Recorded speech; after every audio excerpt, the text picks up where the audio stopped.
Hello students. आज हम लोग करेंगे class 10 science physics chapter number 12 electricity, जिसमें हमारा टॉपिक होगा कॉम्बिनेशन ऑफ रेजिस्टर्स।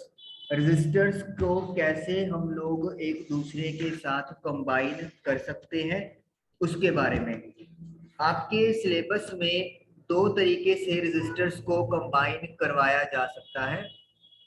एक है सीरीज कॉम्बिनेशन और एक है पैरेलल कॉम्बिनेशन। चलिए दोनों की हम लोग वन बाय वन बात करेंगे। सबसे पहले तो हम लोग रेजिस्टर्स को कनेक्ट करेंगे सीरीज में। Resistors in series. देखिए सीरीज कनेक्शन किसको बोलते हैं? जब आप लोग व्हेन रेजिस्टर्स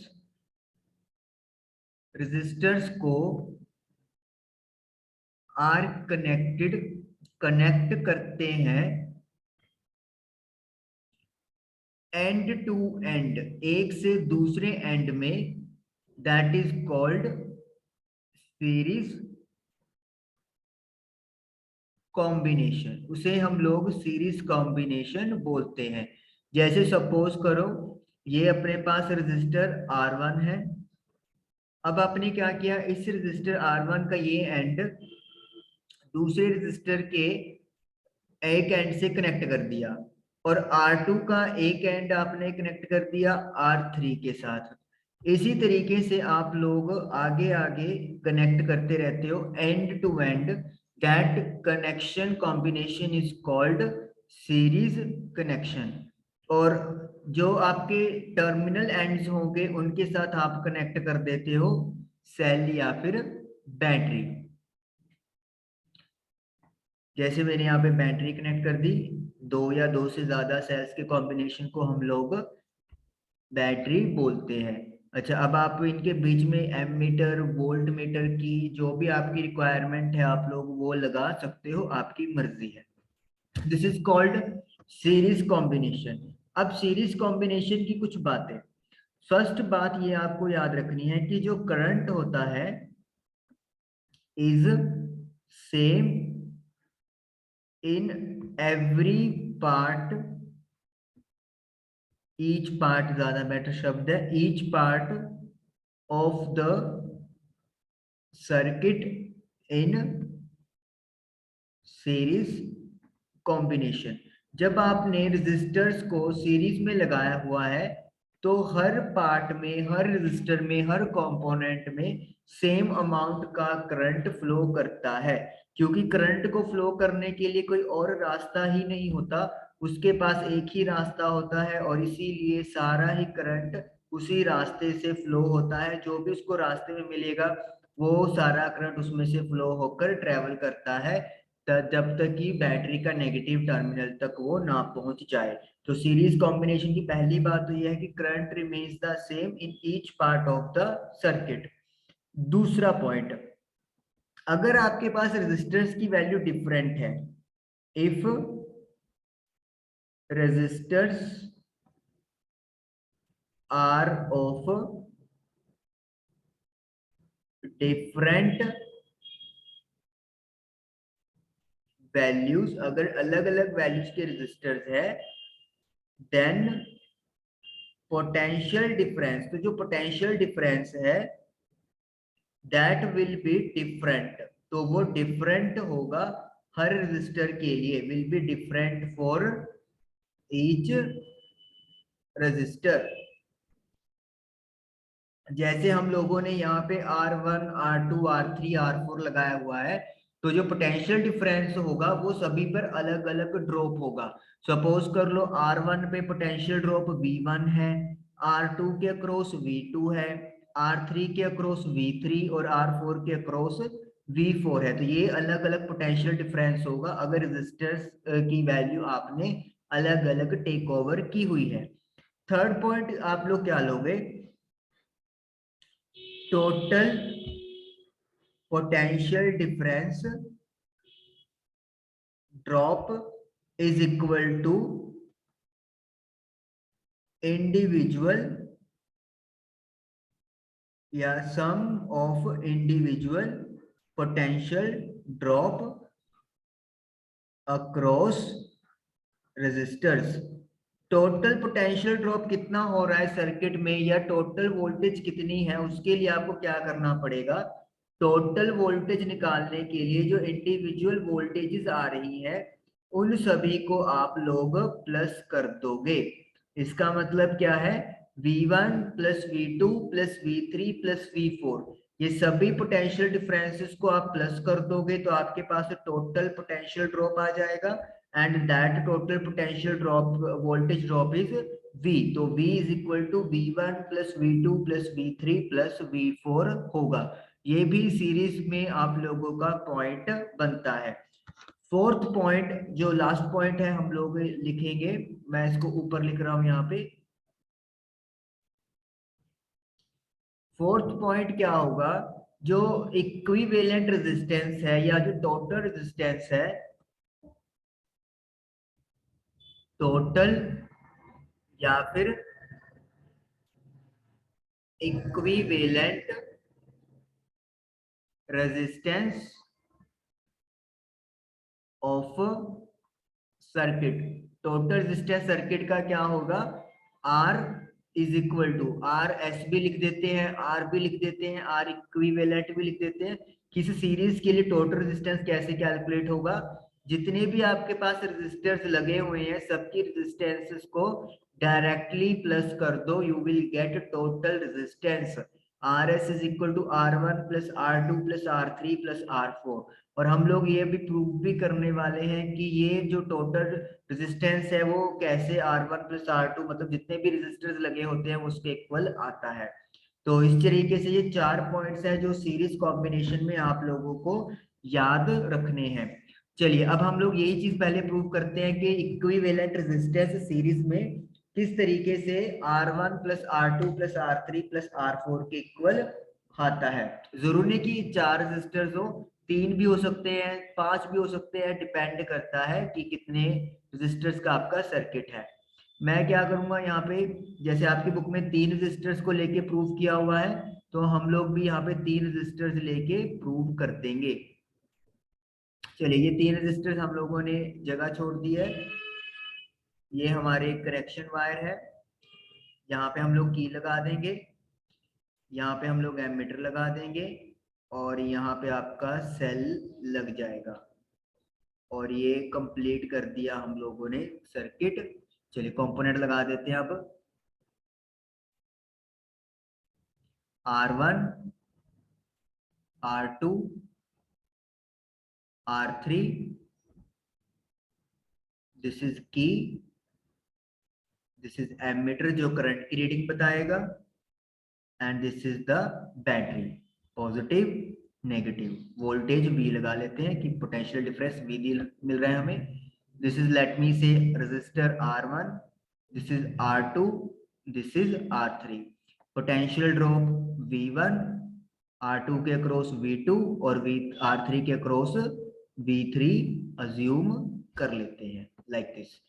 की क्लोज होगा तो एक करंट फ्लो करना शुरू हो जाएगा सर्किट में से, क्योंकि एक ही रास्ता है तो इसीलिए हर कंपोनेंट में से, हर पार्ट में से सेम करंट फ्लो करेगा, दैट इज I।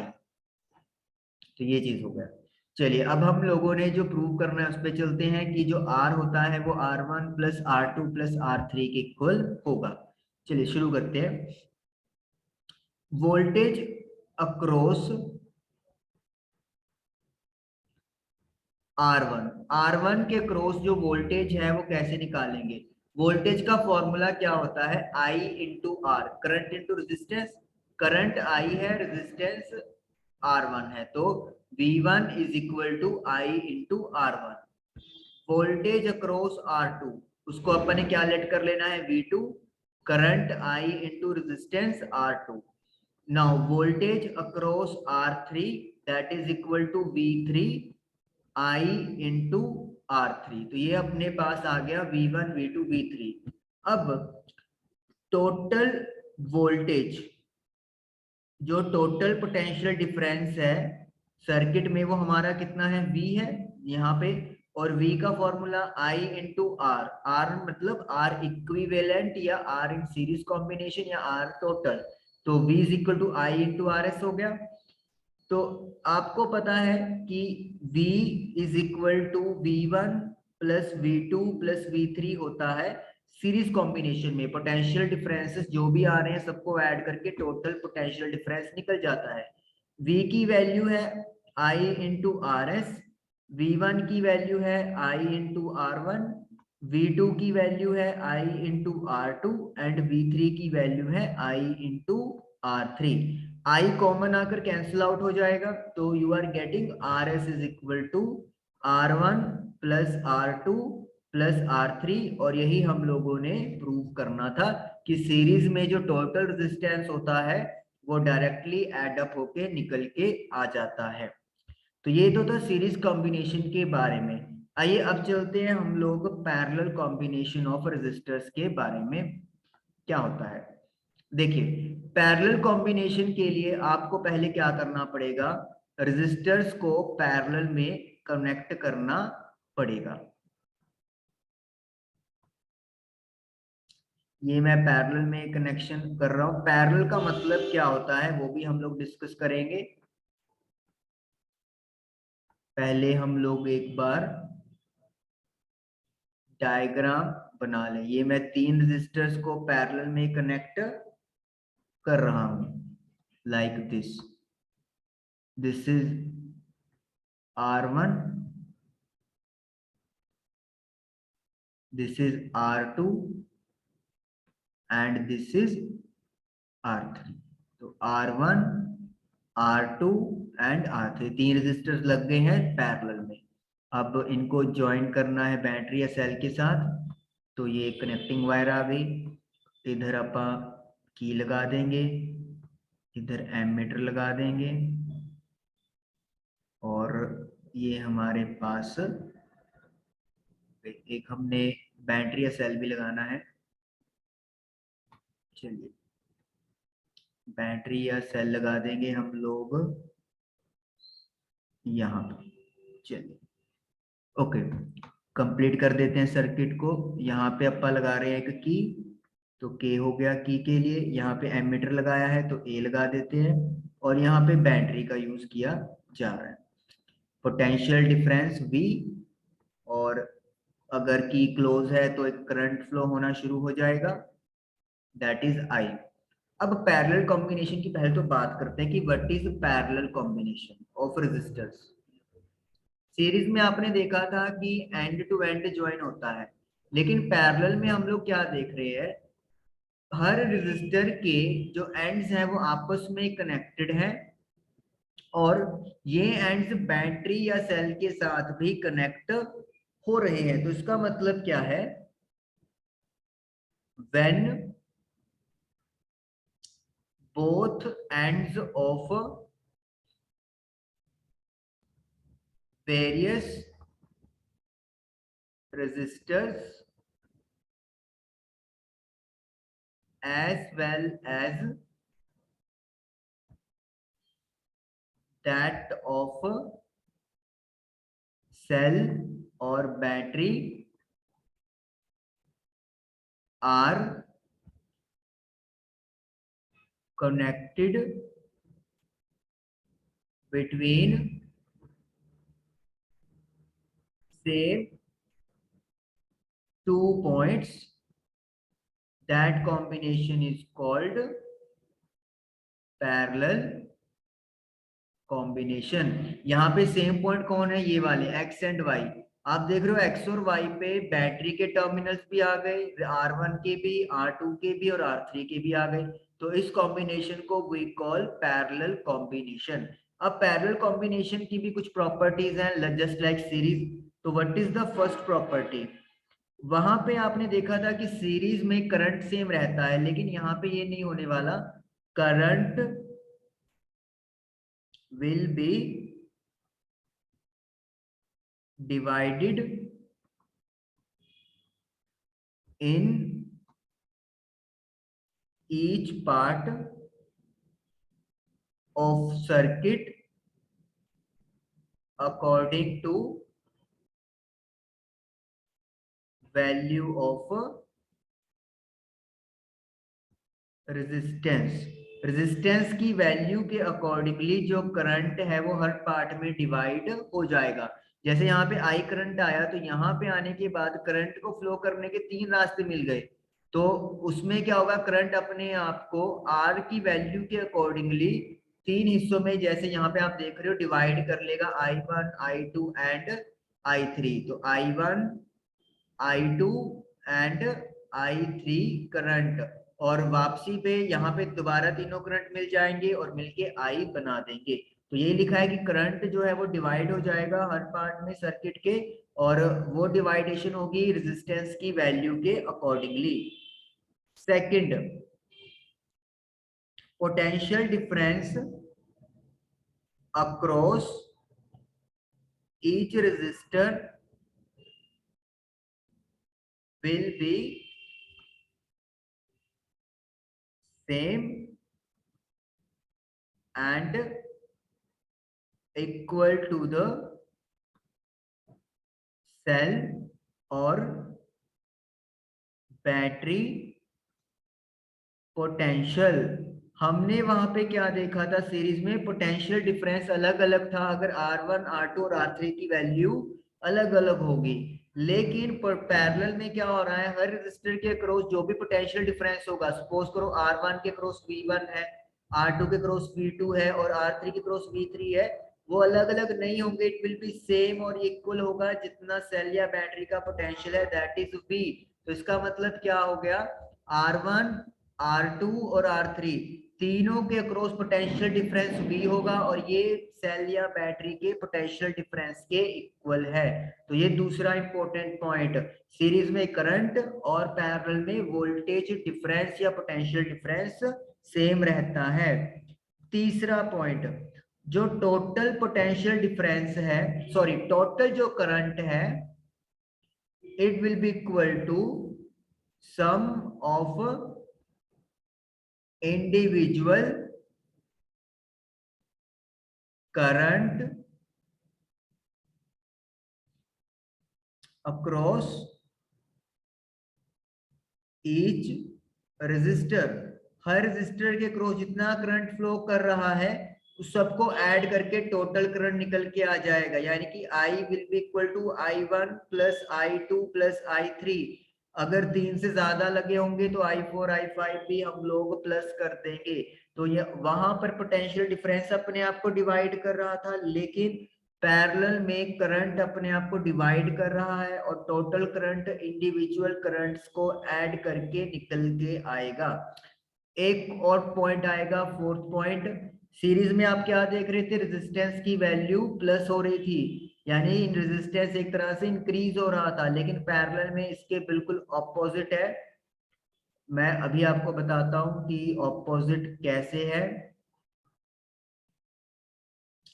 चलिए, पैरेलल में क्या होगा, जो ओवरऑल रेजिस्टेंस होगा 1/R, आर इक्विवेलेंट भी लिख देते हैं, आर पी यानी पैरेलल में भी लिख देते हैं, that will be equal to 1/R1 plus 1/R2 plus 1/R3। यानी कि जितने भी रेजिस्टेंसेस लगे हुए हैं सबको रेसिप्रोकल ऐड कर दो और फिर आप लोगों का टोटल रेजिस्टेंस पैरेलल में निकल के आ जाएगा। तो इस तरीके से ओवरऑल रेजिस्टेंस पैरेलल में कम हो जाता है, हम लोग ये भी कह सकते हैं। ये आप जब हम न्यूमेरिकल डिस्कस करेंगे तब आपको क्लियर हो जाएगा। अब जैसे सीरीज में हमने प्रूव किया था उसी तरीके से अब हम लोग पैरेलल के लिए भी प्रूव करने वाले हैं कि रेजिस्टेंस का ये फॉर्मूला कैसे बना है। चलिए, आप लोगों को पता है करंट डिवाइड हो रहा है, तो हम लोग यहाँ पे करंट की बात ही करेंगे। सबसे पहले लिखेंगे करंट थ्रू रेजिस्टर R1 के क्रॉस कितना करंट है, I1 is equal to potential difference divided by resistance V by R1। Current through resistor R2, दूसरे रेजिस्टर के क्रॉस कितना करंट है, I2 is equal to V upon R2। Voltage same लेंगे क्योंकि हमने लिखा है वोल्टेज पैरेलल में सेम रहता है। देन R3 के cross I3 is equal to V by R3। Total current कैसे निकलेगा? I is equal to total voltage upon total resistance जो अपन ने RP लेट कर लिया। ओके, अब इक्वेशन क्या कह रही है? Total current is equal to I1 plus I2 plus I3। तो वैल्यूज पुट कर दो, V upon RP, V upon R1, V upon R2, V upon R3। V cancel हो जाएगा आप लोगों का, तो आपके पास आंसर क्या आ जाएगा? 1 upon RP is equal to 1 by R1 plus 1 by R2 plus 1 by R3, और यही हमारा प्रूव करना था। तो बहुत इंपॉर्टेंट ये चीजें हैं, इनके बेसिस पे आपने देख भी लिया है कि सैंपल क्वेश्चन पेपर में न्यूमेरिकल भी आए हुए हैं, तो इसीलिए ये आपको दोनों चीजें क्लियर होनी जरूरी है। इनके न्यूमेरिकल्स हम लोग डिस्कस करेंगे। आई होप कि आपको ये वीडियो समझ में आया होगा। Thank you.